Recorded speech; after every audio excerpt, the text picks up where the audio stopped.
Aprelin 1-i yeni iş həftəsində xoş gördük əziz izləyicilər. Qədəm qoyduğumuz bu yeni ay bəzi bürclər üçün inanılmaz dərəcədə şanslı olacaq. Ulduzlar 4 bürcün digərlərinə nisbətən daha uğurlu olacaqlarını vəd edir. Bəs bu bürclər hansılardır? Qoç. Qoçlar üçün aprel enerji ilə dolu gəlib. Günəşin onların bürcündə olması sevgi və iş həyatında yeni qapılar açacaq. Subay qoçlar gözlənilməz tanışlıqlarla rastlaşa bilər. Münasibətdə olanlarda isə romantika daha da güclənəcək. Maliyyə baxımından isə cəsarətli addımlar atan qoçlar bu ay böyük qazanc əldə edəcəklər.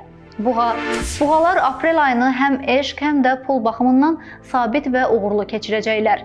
Veneranın müsbət təsiri buğalara sevgi həyatlarında gözəl anlar bəxş edəcək. Uzunmüddətli münasibətlər daha da möhkəm olacaq. Maddi baxımdan gözlənilməz gəlirlər və uğurlu investisiyalar mümkündür.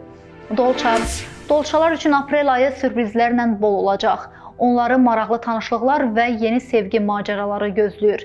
Cütlüklər arasında daha dərin bağlar yaranacaq. Pul məsələlərində isə dolçalar riskli, amma gəlirli qərarlar qəbul edəcəklər. Xüsusilə yeni ideyalar və innovativ layihələr onlara böyük qazanc gətirəcək. Əkizlər. Hərəkətli və sürprizlərlə dolu bir ay sizi gözləyir. Səfərlər, yeni görüşlər və maraqlı hadisələr yaşana bilər. İş həyatında yeni layihələrə başlamaq üçün əla zamandır. Ancaq maddi risklərə qarşı diqqətli olun. Xoş romantik anlar gözlənilir. Sonda isə hansı bürcün nümayəndəsi olmağınızdan asılı olmayaraq hər birinizə sağlam həyat, uğur və xoşbəxtlik arzulayırıq.